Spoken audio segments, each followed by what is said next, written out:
The Ride Brooklyn bike store, where most of the bikes and bike parts he sells are made in China, owner Peter Kocher says he's already feeling the effects of Trump's trade war with China. It's absolutely coming out of the pockets of everyday consumers and small business owners like us.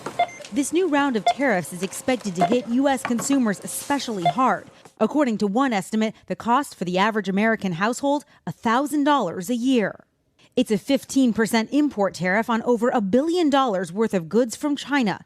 The list 122 pages long of everyday items like food, diapers, and sporting equipment. Every time one of these things hits, we take a hit and then consumers take a hit. Every single day we're paying for the tariffs.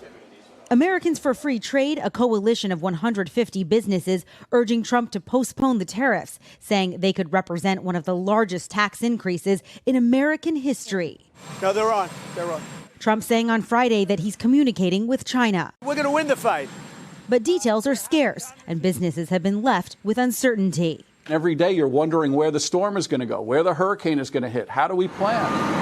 Meantime, China said it will impose even more tariffs on over 5,000 U.S. imports like soybeans, oil, beef, and pork.